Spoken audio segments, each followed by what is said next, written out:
founding of the New Age movement can be traced back to the 19th century in Theosophy.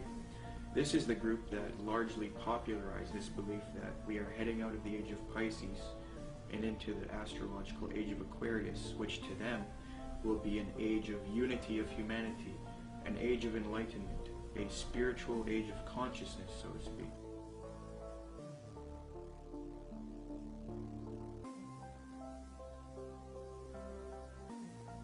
Very clear, yes. There's going to be a one world, political, economic, religion, and this is what all the globalists, the elite, the high-level occultists, the high-level New World Order people, this is what they're wanting. This is what the Bible pretty much clearly predicts as well. And this is obviously what we're moving to. The Freemason and One World Government advocate Zbigniew Brzezinski said the following in his work Between Two Ages, quote, "The technotronic era involves the gradual appearance of a more controlled society. Such a society would be dominated by an elite, unrestrained by traditional values. Soon it will be possible to assert almost continuous surveillance over every citizen and maintain up-to-date complete files containing even the most personal information about the citizen." This admitted New World Order agenda to create a one-world government that rules over humanity is not only political, it is also spiritual and based on what is known as the New Age. This can be verified with irrefutable documentation. Most of the Christians doing this kind of work have been silenced, so I set out across the border to speak to the few researchers that are still left. There are not many researchers left who have not been deceived by the New Age. Speaking with these people helped confirm my position even more. The New World Order exists. The elite are occultists who adhere to New Age doctrines, and they are responsible for this new trend of discrediting Christianity, Jesus Christ, and the Christian New World Order researchers. There is a voluminous amount of data that I have obtained in my research on this subject, but after watching this production, do not believe me. Don't believe a word of what I'm saying. Do your own independent research and verify this for yourself.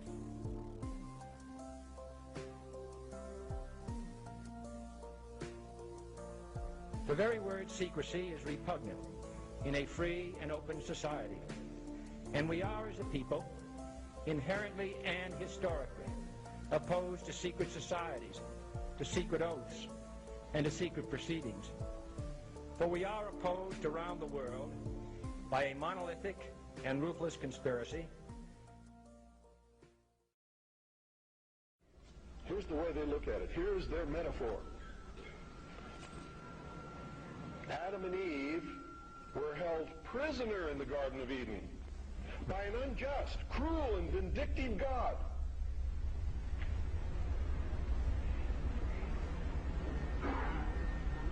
Until Lucifer, through his agent Satan, set man free from this garden by giving him the gift of intellect. Through the use of intellect, man will conquer the earth, will conquer nature, and will himself become God. It's taught in every Masonic temple in this land. Every secret brotherhood, every secret society, every mystical temple, every occult organization teaches the Luciferian philosophy.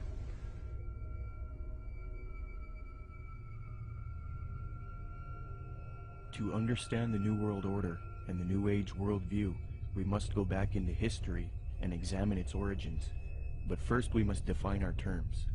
By New Age, I am speaking about a worldview that has many facets and components, such as astrological and zodiacal beliefs in the New Age concept, channeling higher powers to achieve knowledge, meditation, the belief that all is one, or forms of monism, the belief that we can attain godhood, esotericism, or in other words, reinterpreting ancient texts to find hidden meanings and unify all religious belief into one, the belief that we need a one-world system for the coming age of Aquarius. By New World Order, I am talking about a political agenda to create a one-world system, one-world government, one-world economy, unity of humanity into one organism, control over humanity, and submission of the masses. but today the largest countries of the world have agreed a global plan for recovery and reform, I think a new world order is emerging, and with it the foundations of a new and progressive era of international cooperation. To understand what is going on today with respect to the New World Order and the New Age movement, we must have recourse to the 19th century organization called the Theosophical Society. This organization in particular, among others, is largely responsible for the modern New Age movement and the political doctrine known as the New World Order. The founder of this organization was a woman named Helena Petrovna Blavatsky. Born August 12, 1831, Helena Blavatsky was very interested early in her life in the supernatural and the mythological. From 1848 to 1858, Blavatsky would travel the world to ascertain an understanding of the religious traditions of the world. She claimed to have traveled to South America, Egypt, Canada, France, Greece, Mexico, Tibet, India, Germany, and England during this time. It is said that during this travel she learned many mysteries, secrets, and occult knowledge from every walk of life. With all of this new esoteric information in her mind, she moved to New York in 1873. Then in 1875, she formed an occult organization called the Theosophical Society. She founded this society with two men, Colonel Henry Steele Olcott and William Quan Judge. According to Olcott, Theosophy already had thousands of members and branches all over the world by 1885. After New York, Blavatsky and Olcott established the Theosophical headquarters in India, and the membership roster grew increasingly as time went on. Blavatsky's influence came from her writings. Her first book was entitled Isis Unveiled, published in 1877. She started a magazine in 1887 called Lucifer Magazine. Her principal work, The Secret Doctrine, was then published in 1888. She then wrote The Key to Theosophy and The Voice of Silence. These works are now famous, and contained in these writings are the doctrines that helped mold the New Age movement to what it is today. It is said that part of Blavatsky's book, The Secret Doctrine, was channeled to her through an ascended master or highly evolved being called Kuthumi, who spoke to her. Belief in these ascended masters who communicate to humanity is very crucial when studying the New Age. We will look at that doctrine later. The age concept that says humanity is leaving the age of Pisces and entering the golden era or age of Aquarius was popularized by Blavatsky. She taught Theosophists, at any rate, some of them who understand the hidden meaning of the universally expected avatars, messiahs, socioshis, and Christs, know that it is no end of the world, but the consummation of the age, i.e. the close of a cycle, which is now fast approaching. Again, the messianic cycle of the man connected with Pisces. It is a cycle, historical, and not very long, but very occult, lasting about 2,155 solar years. It occurred 2,410 and 255 BC, or when the equinox entered into the sign of Ram, and again into that of Pisces. When it enters in a few years the sign of Aquarius, psychologists will have some extra work to do, and the psychic idiosyncrasies of humanity will enter on a great change. These Theosophists teach that Jesus was simply a representation of the age of Pisces, and that he was an initiate into the mystery schools, or cults of spiritual teachers and masters. They teach people that the new age of Aquarius is going to be that of a utopia, where the world unites into a one-world system, the exiting out of Jesus' age, and the entering into a new world teacher's age. They say each age is accompanied by a great world teacher, be it Buddha, Jesus, etc. So for the advent of the age of Aquarius, they claim a new world teacher will guide humanity into it. Blavatsky was reluctant to fuse these theosophic beliefs with politics, however. Nonetheless, she still advocated monism and a one-world brotherhood, or uniting, of mankind. In Blavatsky's book, The Key to Theosophy, she lists three main goals of theosophy: universal brotherhood of humanity without distinction of race, color, or creed; to promote the study of the world's religions and to investigate the hidden mysteries of nature.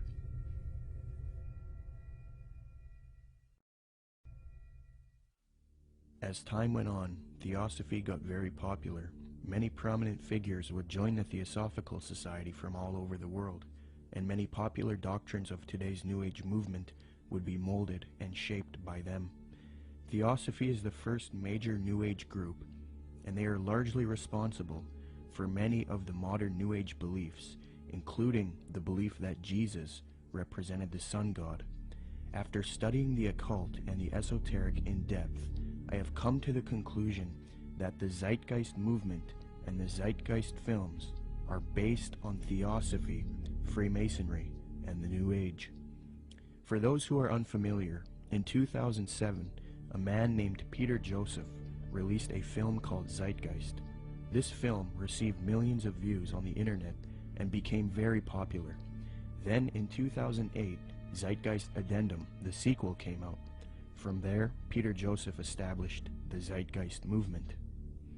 Whether Zeitgeist was a film that was intended by Peter Joseph or whoever was behind it to be what it ended up being, I don't know. But I can say that the message that's being expressed by Zeitgeist is without a doubt the most clear depiction of the mystery school ideology. And it's done in such a way to be, it's kind of what I've described as a sort of mystery schools for dummies. It's a way to get people that normally wouldn't be setting foot to any various secret societies. It's a way to indoctrinate them and get them to believe in the same sort of elitist mindset without having to go through any particular initiation. It's also usually accompanied with the idea of pride. That is that the people believe that what they believe is only for a select few, and that sort of has this way of sticking with them, and that nobody believes what I believe, and so it's sort of this elitist mindset that comes with that as well. The first Zeitgeist film was divided into 3 sections. The second section was about 9/11 being an inside job. The third section was about the corruption of the Federal Reserve. I have no real issue with the last 2 sections, but since the release of the first Zeitgeist film, Peter Joseph, the creator, has distanced himself from the 9/11 issue altogether.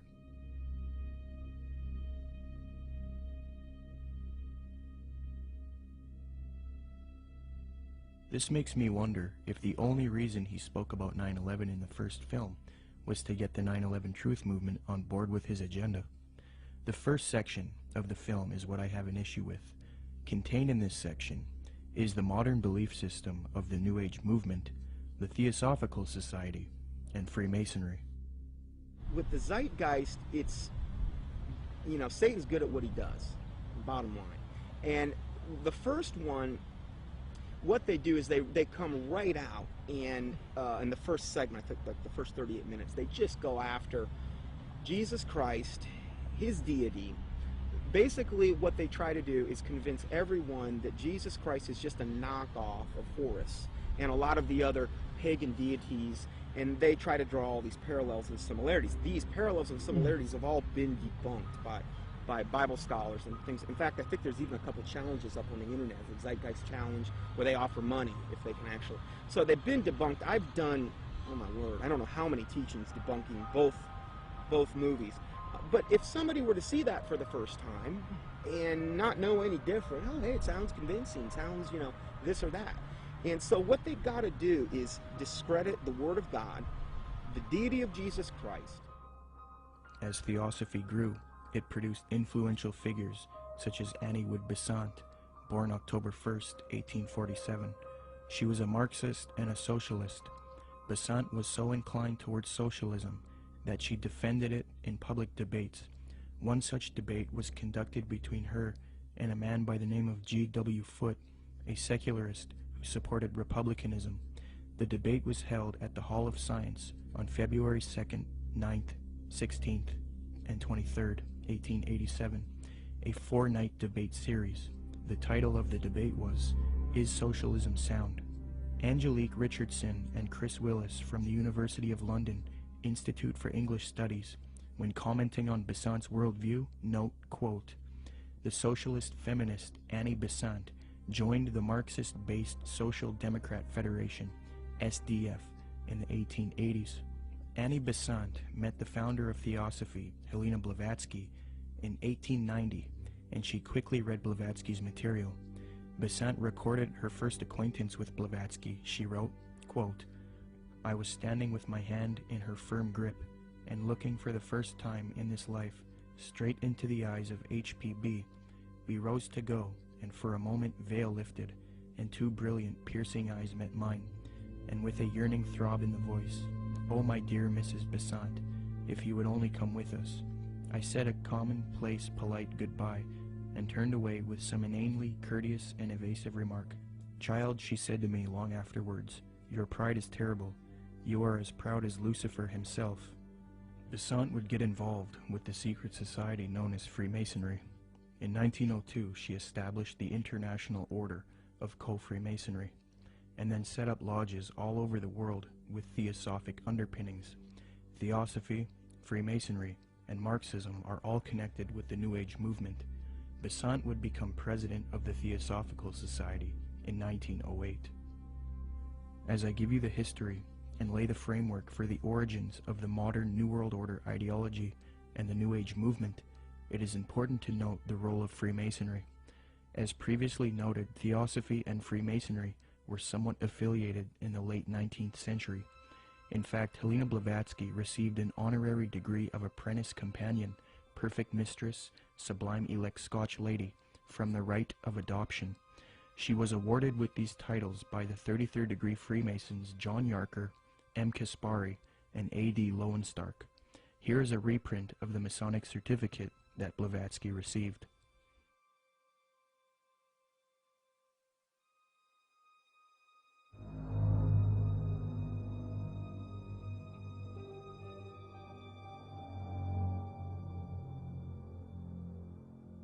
There are many different views on the origins of Freemasonry. I will present the one which I feel is the most evidenced and well documented.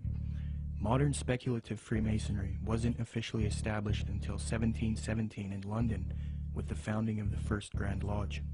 Prior to that, there were Masonic lodges in the late 16th century. You first have operative Masonry involving those who would work with stone and who were part of a stone guild that built cathedrals and buildings in the Middle Ages. Around the 17th century, these operative Masons started accepting people into their craft who were not simply stoneworkers. Soon Masonry was not simply limited to stoneworkers. They then later developed into modern speculative Freemasonry of today, which involves secret handshakes, codes, symbolism, mythology, and legendary. The earliest documentation of the word Freemason is in the calendar of the coroner's rolls of the City of London. This is dated 1300-1378 AD, edited by Reginald Sharp and published in 1913. Commenting on the origins of Freemasonry, Harry Carr remarks, quote, "It developed in Britain out of the building trades and fraternities, whose history goes back some 600 years in England. I do insist, however, that our present-day speculative Freemasonry is directly descended from the operative Masonry, whose beginnings we can trace back to the earliest record of organization among Masons in 1356. As far back as 1917, as modern Masonry was already 200 years old, people were recognizing the connection Freemasonry and Theosophy had. In the 1917 work, Heresies Exposed, W. Host remarks, quote, "Freemasonry viewed doctrinally is Theosophy." With respect to the previously mentioned Zeitgeist films and the Zeitgeist movement, I will demonstrate that after a thorough study into these teachings of Theosophy and Freemasonry, it becomes quite clear that this film and movement, which has captivated so many truth seekers, is nothing more than the externalization of Theosophy, Freemasonry, and the New Age to the public. This is important because if it turns out that Zeitgeist is leading people into Theosophical and Freemasonic ideologies, it means that rather than standing against the New World Order One World Government agenda, like the anti-New World Order movement is supposed to be doing, truth seekers are actually associating themselves with ideologies and organizations that are connected to the New World Order, which I will also demonstrate. I will now qualify this hypothesis since I have laid the foundation for Theosophy and Freemasonry. Theosophists and Freemasons, as part of their esoteric doctrine, taught that Jesus was the sun god, the S-U-N, in the sky, and that he was based on the age of Pisces within the zodiac. The Marxist Theosophist Annie Besant taught her students, quote, "Then the sun retrograded into Pisces at the time of the birth of Jesus Christ, the Pisces influence being shown by cures performed by stepping into pools of water, Christ choosing his first apostles from fishermen," unquote. Similarly, the founder of Theosophy, Helena Blavatsky, taught, quote, "Ichthus, a fish. Some of his early disciples were fishermen. Pisces, a conventional shape for the fish," unquote. The notorious Freemason Manly Palmer Hall taught, quote, "During the age of Pisces, the fish was the symbol of divinity, and the sun god fed the multitude with 2 small fishes." In another context, Blavatsky reinforces Theosophy's belief about Jesus, quote, "For the salvation of the world, this was the sun, shorn of his golden rays, and crowned with blackened ones, symbolizing this loss as the thorns. Jesus and even Apollonius of Tyana were but epitomizers of the history of the sun."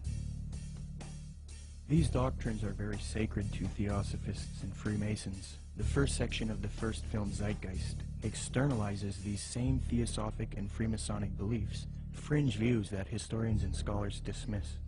Zeitgeist repeats, quote, "Jesus is the Son of God. Now Jesus is the figure who ushers in the age following Aries, the age of Pisces," unquote.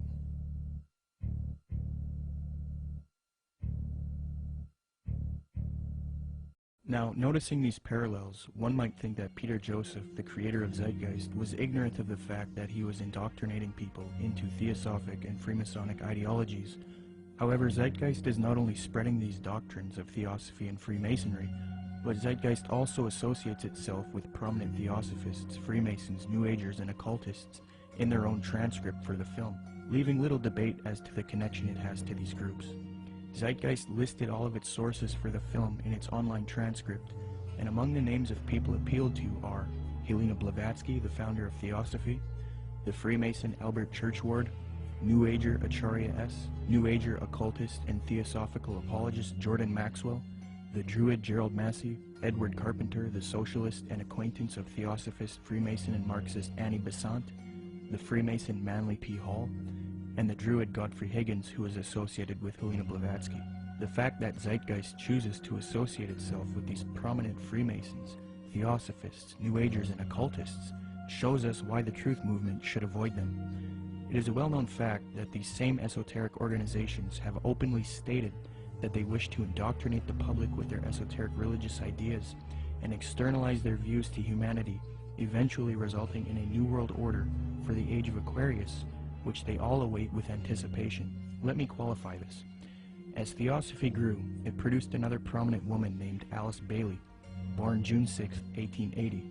She is one of the most influential Theosophists, and it was her who was responsible for convincing New Agers that humanity needs to make a one-world government and one-world religion for the age of Aquarius. In order to achieve this system, she deemed it necessary to teach humanity the religion of Theosophy and Freemasonry, the same doctrines that Zeitgeist is now spreading. Speaking on the spiritual war between esotericists and people who refuse to accept the New Age, she says, quote, "It will be fought largely with mental weapons and in the world of thought. It will involve also the emotional realm from the standpoint of idealistic fanaticism. This inherent fanaticism will fight against the appearance of the coming world religion and the spread of esotericism. It must not be forgotten that only those souls who are on the probationary path, or the path of discipleship, will form the nucleus of the coming world religion. There is no question, therefore, that the work to be done in familiarizing the general public with the nature of the mysteries is of paramount importance at this time. When the Great One comes with his disciples and initiates, we shall have the restoration of the mysteries and their exoteric presentation as a consequence of the first initiation."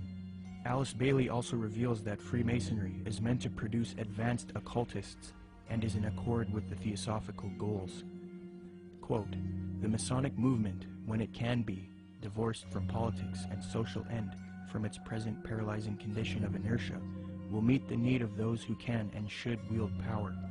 It is the custodian of the law, it is the home of the mysteries, and the seat of initiation. It holds in its symbolism the ritual of deity, and the way of salvation is pictorially preserved in its work. The methods of deity are demonstrated in its temples, and under the all-seeing eye, the work can go forward. It is a far more occult organization than can be realized, and it's intended to be the training school for the coming advanced occultists, unquote. The main source of Zeitgeist is Acharya S. She advocates one world system under the age of Aquarius. This is very interesting as the main source that this traces back to is Alice Bailey. You can trace this to one book in particular called The Externalization of the Hierarchy, which advocates this extensively and even openly admits this in the first few pages of that volume. In his book, The Arcana of Freemasonry, the Freemason Albert Churchward that Zeitgeist appealed to gave the following admission, quote, "Can the unity of the world be accomplished by Freemasons? Yes, and by Freemasons only." There is a common misconception about Freemasonry, and that is that many people believe it is merely a friendly fraternity where men meet up to network and socialize. This is partially true, but there are elements of Freemasonry that are not so innocent. The Freemasonic Society was infiltrated in the late 18th century by an organization called the Order of the Illuminati. There's a lot of fictional, embellished information about the Illuminati, but if you sift through all of the data, there are some very important key facts. All historians will grant that the Illuminati certainly existed in Bavaria, Germany, and that it was founded in 1776 by a man named Adam Weishaupt. This organization was a type of revolutionary organization that sought political and societal reform. The order grew and became very popular. It was then outlawed by the patriotic ruler of Bavaria, Duke Karl Theodor. He issued 3 edicts against the Illuminati, the third being in 1787. Illuminati writings were discovered after raids of castles and arrests of members. These writings were then translated from Old High German by 2 men contemporary with the Illuminati, Abe Barrel and John Robison.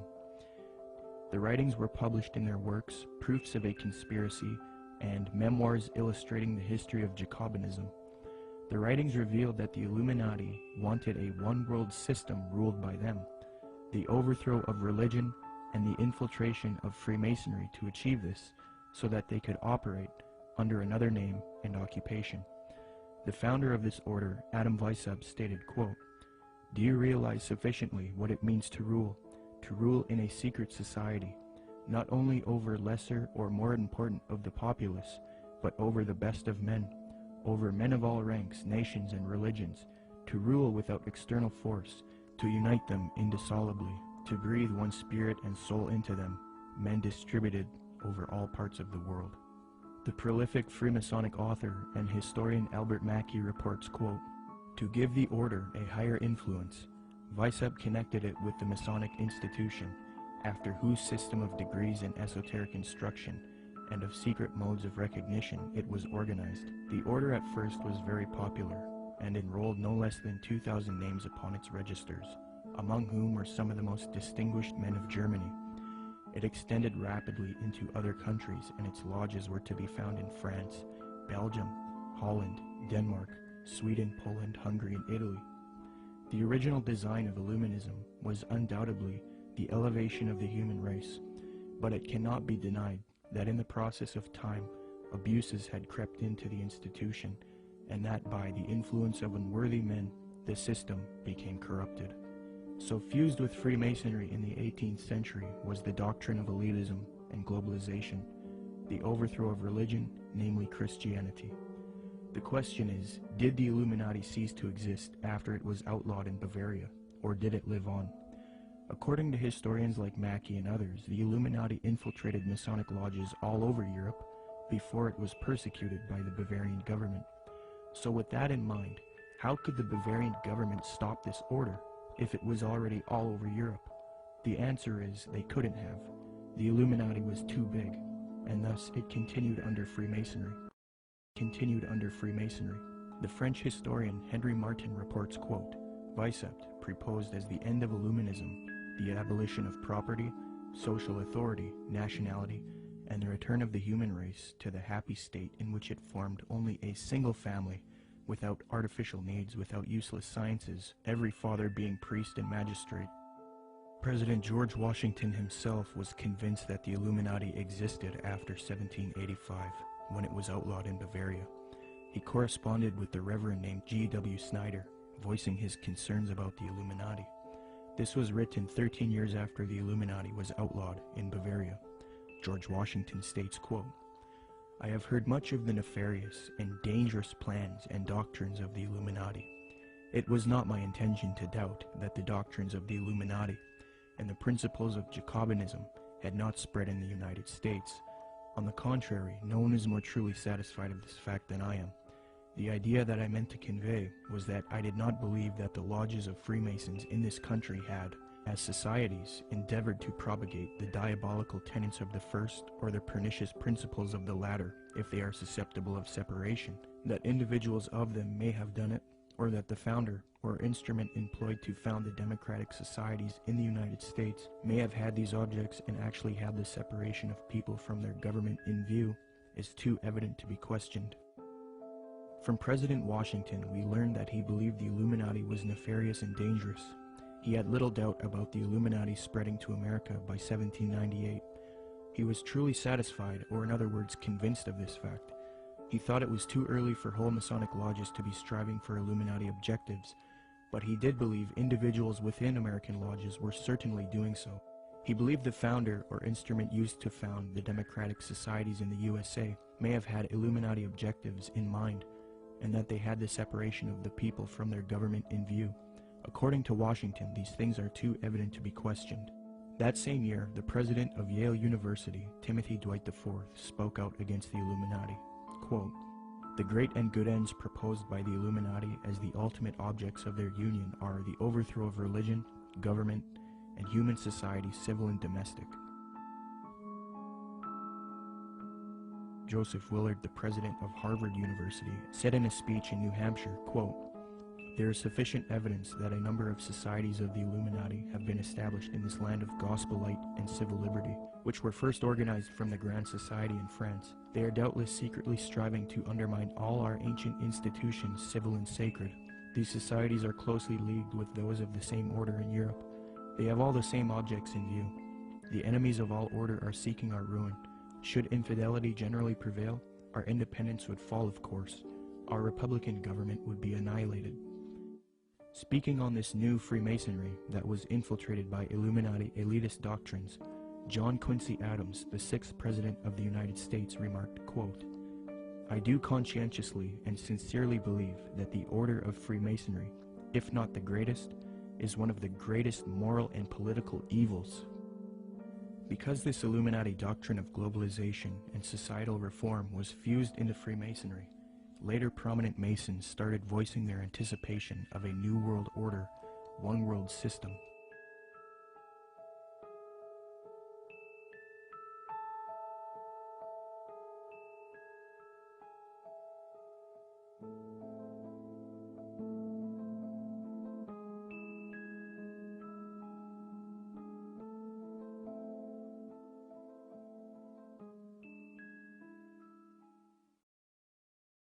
Freemasonry is just one of many ways to get people into the occult. But even more than that, it's able to get them into a really sort of packaged way to produce people that can be used in a more mechanical way in the system. That is, that they can be put into places of power to turn a lot of the gears and things like that. Let me demonstrate that the high levels of Freemasonry and Theosophy are now simultaneously striving for a new world order, one world religion. Their dogma is that for the upcoming age of Aquarius, humanity needs to unite into a one world government or new world order.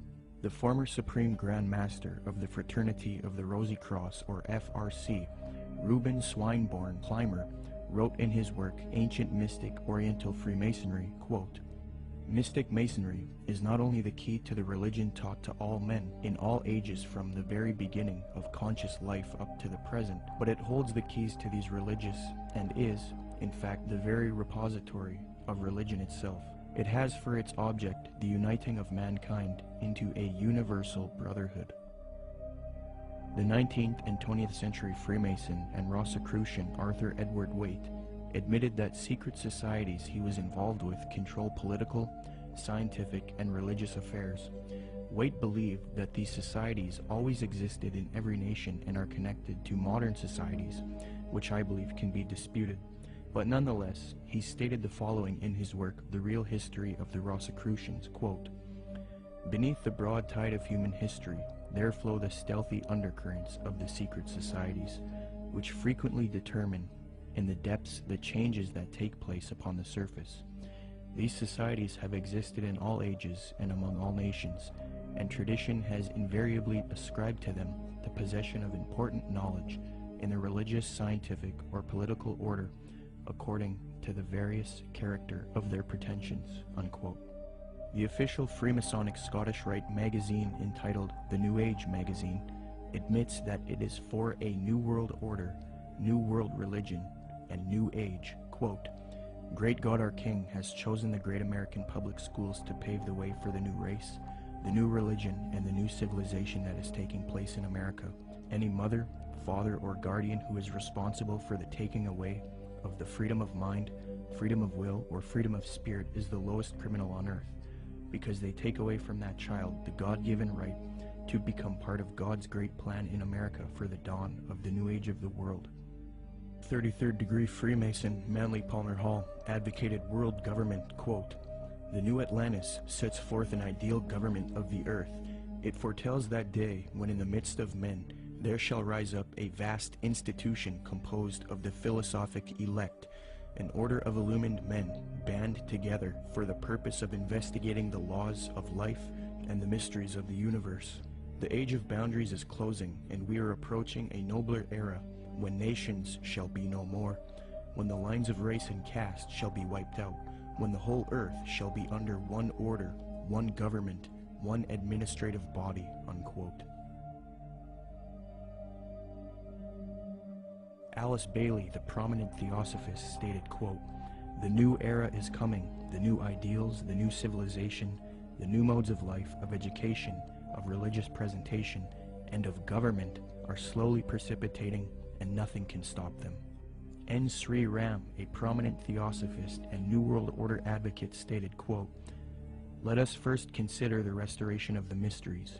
It is well known among members of the Co-Masonic movement that its work has been faithfully continued up to the present, and that its number of lodges has steadily increased. I imagine that at such an auspicious time, when the inner and outer worlds will have come much nearer together, some of the great leaders of the hierarchy might take part in the outer work of reconstruction, and will then become the recognized leaders of the new world government," unquote.